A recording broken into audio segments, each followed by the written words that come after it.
Jestem dziś na legendarnej dla wielu z nas wyspie Księcia Edwarda. To tutaj powstały książki o Ani z Zielonego Wzgórza i tutaj miała miejsce ich akcja. Ale nie opowiem Wam jej jako turystyczna przewodniczka, ale raczej jako osoba, która wraca do bardzo ważnej opowieści o byciu sobą, o szukaniu kobiecej siły i o odkrywaniu wartości wrażliwości. Zapraszam Was w podróż nie tylko do Ani Shirley, ale też do Maud Montgomery, która ją wymyśliła, czyli tak naprawdę do realiów życia kobiet w tej części świata pod koniec XIX wieku.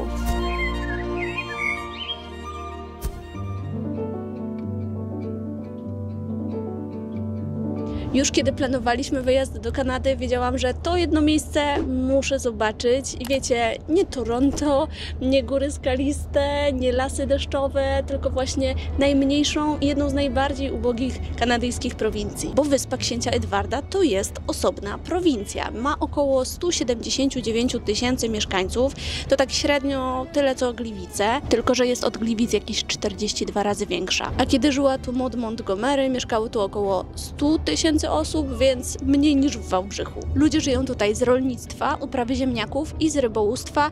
Słynne są tutejsze homary i kraby. A co ciekawe, Ania z Zielonego Wzgórza wcale nie jest w Kanadzie taka znana, na pewno nie jest kultowa i nie jest szkolną lekturą. Jak rozmawiałam z Kanadyjkami, to żadna z nich jej nie czytała. Niektóre słyszały o serialu, że leciał w kanadyjskiej telewizji. Tymczasem ja gdzieś na południu Polski w głębokich latach 90. wyobrażałam sobie to miejsce. Dawną stację kolejową Hunter River, Bright River, tak była nazwana w książce Ania z Zielonego Wzgórza, Jasna Rzeka. To tutaj Ania przyjechała z sierocińca, tutaj czekała na nowych rodziców i tutaj przyjechał po nią Matthew. O, tu biegły tory, tam jest skrzyżowanie i stamtąd teoretycznie bryczką można by wjechać. Miałam wtedy jakieś 8 lat i w czasie długich, nudnych wakacji, które spędzałam w ogrodzie, pochłonęłam wszystkie części Ani z Zielonego Wzgórza.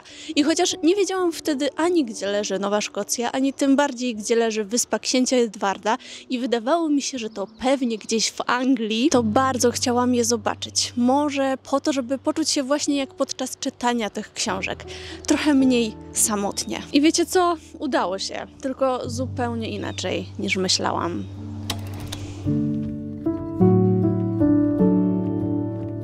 Takie najbardziej popularne muzeum związane z Anią tutaj wygląda jak taki mega moloch, nie wiem, park rozrywki, ale jak już się kupi bilet i wyjdzie, to znajdzie się dom, na którym Maud Montgomery realnie wzorowała się, wymyślając Zielone Wzgórze. To była farma zaraz obok niemal domu jej dziadków, w której mieszkała taka dalsza rodzina, u której właśnie Maud bardzo często przebywała. No i jeszcze a propos Zielonego Wzgórza, to Green Gables to nie są zielone wzgórza. Są tutaj na wyspie Księcia Edwarda takie ładne wzgórza. Poetycko taka ta nazwa się broni, ale Gables to jest ten fragment ściany o tutaj w domu między szczytami dachu. Właśnie w takim miejscu było okno do pokoju Ani i stąd tytuł książki. Dzisiaj ponoć nie ma tu zbyt wielu turystów, ale jak dla mnie to jest maksymalnie tłoczno, więc polecam być tutaj w tygodniu pozasadzonym. W tym domu jakby teoretycznie ta sypialnia, w której są rzeczy, jakby to miało być pokój Ani, jest w innym pokoju niż w ogóle miało być w książce, w takim większym i z większym oknem. Nie jest w tym gable, ale też nie chodzi w tym muzeum o to, żeby udawać, że Ania z Zielonego Wzgórza istniała naprawdę, tylko po prostu jest to jakaś tam zabawa tym wnętrzem, historyczne meble i tyle, a dom realnie był inspiracją właśnie dla domu Maryli i Mateusza. A mówię Maud Montgomery, a nie Lucy Maud Montgomery specjalnie, bo ona nie cierpiała swojego pierwszego imienia i nigdy go nie używała. Prywatnie mówiono do niej Maud, tutaj także wszyscy mówią o niej Maud Montgomery, imienia Lucy w ogóle się nie pokazuje i też dlatego na książkach jest podpisywana L.M. Montgomery, bo tak podpisywała się oficjalnie, inicjałami. Zastanawiałam się też przy tej okazji, bo dlaczego by nie, czy przypadkiem ta książka to nie jest taki niepozorny manifest. Wiecie o co chodzi. Motywowanie kolejnych pokoleń dziewczynek do walki o swoje prawa. Bo jednak Ania z jednej strony była marzycielką, troszkę oderwaną, bujającą w chmurach, kochającą książki, ale z drugiej strony była często liderką, wiedziała czego chce i potrafiła o siebie zawalczyć, kiedy ktoś w nią uderzał, jak na przykład Małgorzata Lindę. Swoją drogą, jeśli się z tym utożsamiacie, to zachęcam Was do obserwowania mnie także na Instagramie, bo tam tworzę treści właśnie dla wrażliwców, którzy dają sobie prawo do bycia sobą. Ale sprawdziłam to i nie. Maud Montgomery nigdy nie była sufrażystką, nigdy tak o sobie nie mówiła, nigdy nie angażowała się w nic kontrowersyjnego i nigdy nie brała udziału w żadnym z protestów kobiet. Nawet w tych przed 1918 rokiem, kiedy to białe Kanadyjki wywalczyły sobie prawa wyborcze. Chociaż była wtedy już po 40, była już taką uznaną pisarką, więc teoretycznie wszystko by pasowało. No ale są przynajmniej dwa poważne powody tego, dlaczego Maud Montgomery nigdy nie była aktywistką.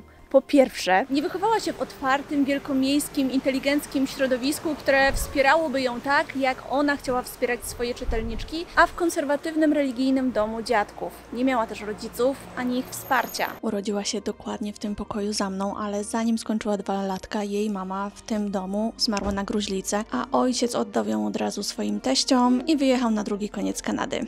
Nigdy do niej nie wrócił. Całe życie borykała się więc przez to z lękiem przed odrzuceniem i z depresją. Po drugie, Maud długo była nauczycielką, a oczekiwania wobec niezamężnych, pracujących kobiet były potężne. Oczywiście dotyczyły skromności, cichości i pokory. Kiedy po 30 udało jej się wydać Anię z Zielonego Wzgórza, która od razu odniosła sukces, te oczekiwania i oceny tylko wzrosły, więc jak widać ludziom naprawdę nie były potrzebne do tego social media. To właśnie szkoła, w której pracowała zaraz po studiach i pisała wtedy w dziennikach, że bycie nauczycielką to nie zawód, tylko życie pod lupą.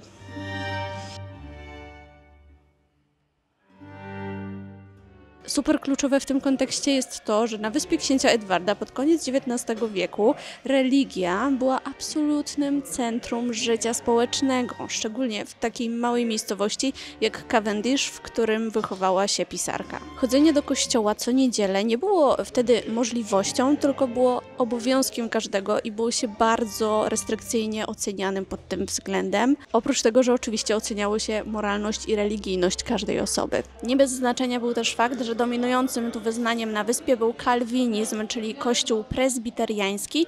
To jest, jeżeli nie najsurowszy, to jeden z najsurowszych odłamów protestantyzmu. I niezwykle ważne były w nim skromność, pracowitość i surowość, co dla kobiet, takich jak Maud, oznaczało w skrócie lepiej milczeć niż się wychylać. I z tej perspektywy patrząc, to, że opisywała nie grzeczne i ciche, ale odważne i pewne siebie dziewczynki, samo w sobie musiało być manifestem, a dla niektórych pewnie i prowokacją. Dziś w ogóle ludzie są tutaj dużo mniej religijni, a stare kościoły funkcjonują często jako kawiarnie albo restauracje. I nikogo to nie oburza, bo dzięki temu te budynki nie stoją puste, tylko dalej realnie służą społeczności. Choć ten przykład wydaje mi się jeszcze bardziej zastanawiający i ciekawy. Swoją drogą dom za mną najprawdopodobniej był inspiracją dla pisarki, dla domu Rachel Linde, czyli Małgorzaty Linde, prawdopodobnie najbardziej wścibskiej i religijnej postaci jednocześnie. Szczerze to radziłabym Wam zostawić specjalnie dla niej łapki w górę pod tym filmem, żeby Was nie obgadała.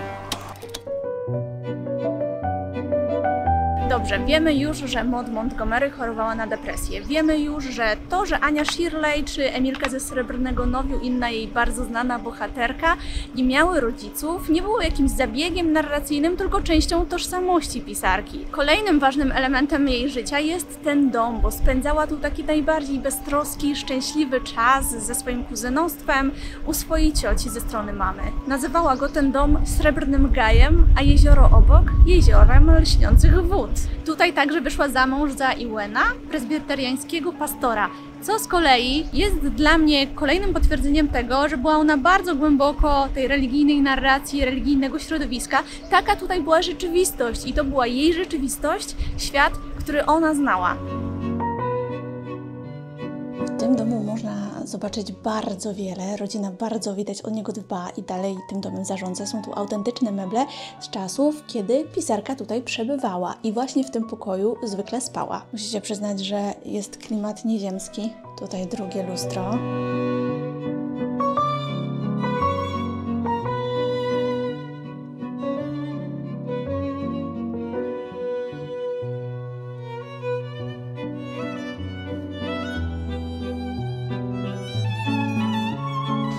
tym salonie z kolei brała ślub. Można sobie oczywiście wyobrażać na tej podstawie, jak wyobrażała sobie sama autorka dom Ani z Zielonego Wzgórza. Niemniej jest to raczej bogatszy dom niż ten samej Ani.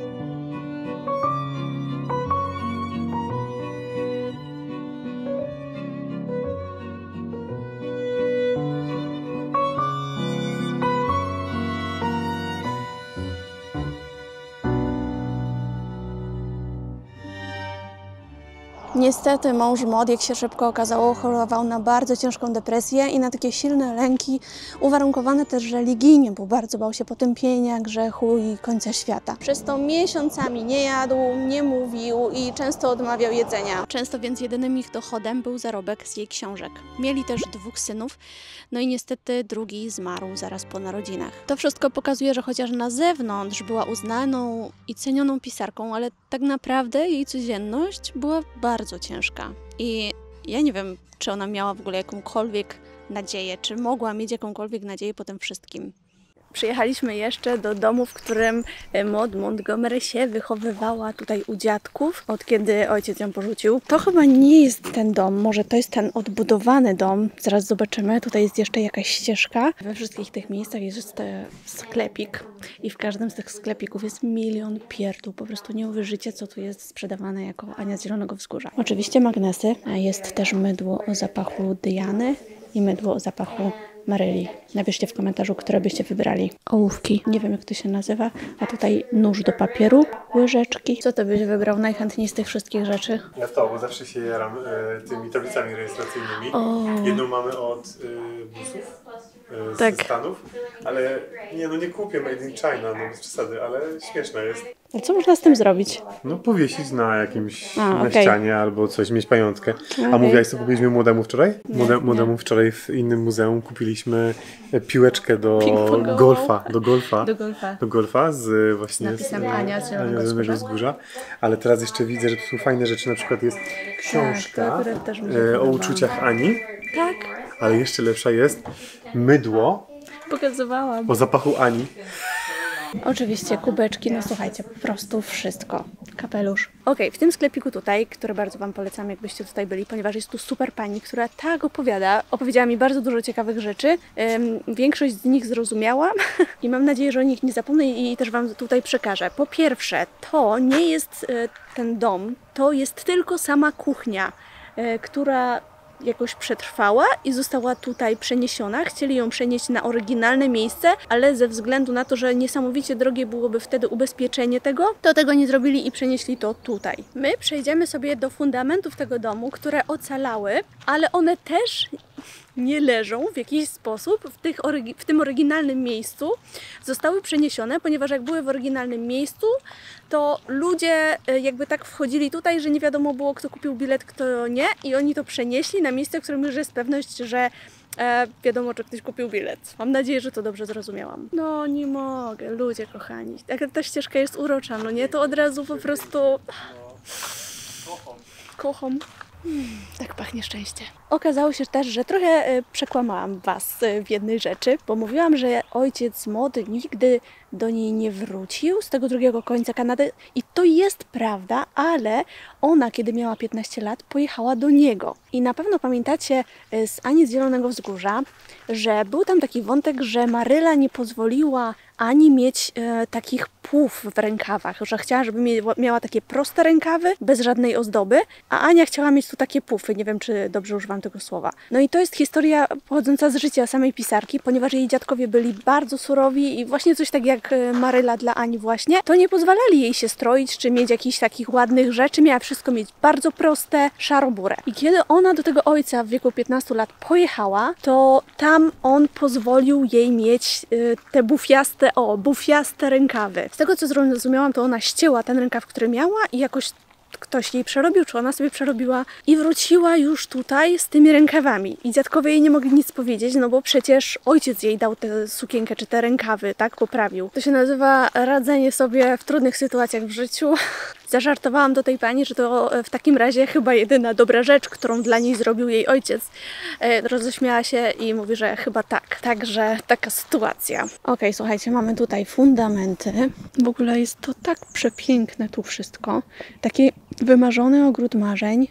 Sorki, nie zrozumiałam z tymi fundamentami, jak to mogło być przeniesione. Czy to naprawdę jest przeniesione z innego miejsca? Tak, ten dom wyglądał. Tu jeszcze jedno zdjęcie. Jej sypialnia właśnie była w tym gable, tak samo jak Ani, czyli w tym miejscu na górze przy dachu. I w tym oknie się dała, żeby pisać, też w swoim pokoju. No i ten napis z kolei sugeruje, że to było to miejsce. I to był ten widok. Ale może nie był, bo nie widzę tu tych dwóch drzew. Jeżeli byliście tu kiedyś i to wiecie, albo może w przyszłości będziecie i wtedy napiszcie mi w komentarzu, czy to jest to miejsce oryginalne, ja nie wiem. Ale jest tu jeszcze jedna bardzo ważna roślina dla wszystkich fanek, dziewczyn, które się wychowały na Ani z Zielonego Wzgórza. Stara jabłoń. Wiecie, ja też nie chcę mówić o znakach i metafizyce, ale ta pani powiedziała, że ta jabłoń zakwitła dziś. Myślę, że nie jest to przypadek, że pod tą jabłonią jest ta ławeczka, a na niej napis, że ona została jakby tutaj dana z okazji Dnia Prewencji Samobójstwom. Usiądę sobie na niej przez chwilę i pomyślę, w jakich dobrych czasach, chociażby z uwagi na zdrowie psychiczne, żyję.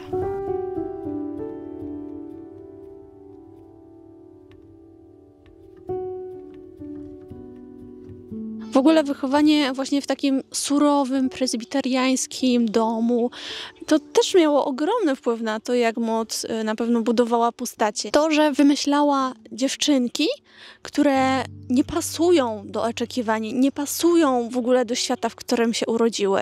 Ich zachowanie często nie podoba się otoczeniu. I to jest dla mnie dopiero mega poruszające, że ona tak trudną swoją własną historię w ten sposób przekuła na wsparcie dla innych. I w ogóle a propos Emilki ze Srebrnego Nowiu, ona miała tatę, który umiera, kiedy już akcja książki się dzieje.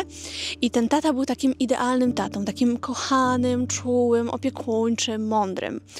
I myślę sobie, że to musiało być bardzo kojące dla pisarki, która nie miała takiego doświadczenia. Wymyślanie takiego taty, pisanie o nim, konstruowanie go, nie wiem. Świetnie sobie to po prostu wymyśliła, żeby trochę siebie leczyć i budować w sobie obraz takiego dobrego, dorosłego właśnie w ten sposób, właśnie pisząc i wymyślając postacie do swoich powieści. Dzisiaj wiemy, że super cenne i wzmacniające jest właśnie, jeżeli się pochodzi z takiego domu, gdzie tych rodziców brakowało, czy odpowiedzialnych rodziców brakowało, zbudowanie w sobie takiego głosu mądrego, dorosłego człowieka. I dla mnie to jej pisanie i to cały czas szukanie nadziei właśnie w tym pisaniu i w tych opowiadanych historiach jest takim bieganiem za nadzieją, za jakąkolwiek nadzieją, za zdrowiem, mimo wszystko. Ja nie wiem, po prostu nie wiem, skąd ta kobieta brała na to siłę. Z tego, co mówiła pani z tego muzeum, budynkiem najbardziej przypominającym ten oryginalny dom, w którym wychowała się Maud Montgomery, jest ta poczta. Ona jest tuż obok kościoła i kiedy jest czynna, to można w niej jakieś kupić fajne kartki, stempelki, mieć oryginalne. Powiedzmy, że to byłoby to okno, ten gable. Z tych wszystkich miejsc, które widzieliśmy jak dotąd, to, czyli miejsce, w którym wychowała się Maud Montgomery, jest absolutnie tym, którym bym polecała najbardziej. Jakbym miała wybrać jedno miejsce, to bym przyjechała tutaj, mimo że właśnie nie ma tego oryginalnego budynku, ale jest ten ogród. Magia, to jest totalnie magiczne miejsce. A to kościół rodzinny Maud, do którego chodziła całe dzieciństwo, całą młodość i na którym wzorowała kościół w Avonlea. Była tu nawet organistką, kiedy miała tak 18-20 lat i z jednej strony ludzie ją za to rozpoznawali i trochę podziwiali, a z drugiej strony to był pierwszy taki moment, kiedy ona poczuła się super oceniana, bo organistka musi być przecież idealna, skromna, cicha. W każdym razie już wtedy ta presja była dla niej nie tylko odczuwalna, ale też mocno przeszkadzała. I choć mieszkała później w różnych miejscach, z mężem długo mieszkali w Toronto, to jednak ta parafia była takim jej sercem i tutaj zawsze wracała. Tu też została pochowana. Niektórzy podejrzewają, że nie zmarła z przyczyn naturalnych, że trochę sobie pomogła. Oczywiście nie wiemy tego, ale Dopiero po jej śmierci wyszła na jaw cała prawda, cała ta izolacja, jej ogromna samotność i w ogóle skala choroby jej męża, którą przez te wszystkie lata ona ukrywała. I wiecie, to też efekt tego, że ona wierzyła w to, że nie może powiedzieć prawdy. Wiemy to z jej dzienników. Nie może powiedzieć otwarcie, jak wygląda ich życie. Po pierwsze ze względu na to, że jej mąż był pastorem, a po drugie ze względu na to, że wtedy choroby psychiczne uznawano za działanie szatana. Rozpoczynając pracę nad tym materiałem, nie spodziewałam się, że okaże się tak osobistym. I to na 2 poziomach, bo z jednej strony nauczyły mnie te książki w dzieciństwie wielu pewnie rzeczy, ale na pewno tego, że to, że jestem wrażliwa, to jest totalnie moja siła i że powinnam być z tego dumna i z tego czerpać, a po drugie, że moje emocje, nie wiem, marzenia, wyobrażenia, że to nie jest powód do wstydu.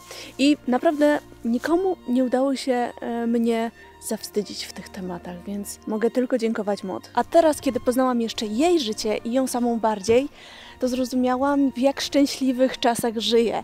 Samo to, że dziś tyle wiemy o zdrowiu psychicznym, że możemy sobie pomóc, leczyć się, iść na psychoterapię. No i przypomniała mi, że chociaż praca twórcza dla osoby wrażliwej może być czasem przytłaczająca, to przede wszystkim jest mega uwalniająca i żeby z tego korzystać. To ogromny przywilej, że można opowiedzieć różnymi historiami rzeczy, których nie można opowiedzieć dosłownie. A to może być terapeutyczne i może dawać ogromną ulgę i dokładnie tak czuję się, robiąc ten film. Dajcie znać, czy jako dzieci też czuliście się samotni, jak sobie z tym radziliście, czy też książki, czy mieliście jakieś inne tipy, może fajnych ludzi. Możecie też wpisać w komentarzu po prostu ząbkowanie, a jeżeli jesteście ciekawi, jak minął mi pierwszy rok bycia mamą, to zapraszam do obejrzenia mojego ostatniego filmu. Cześć!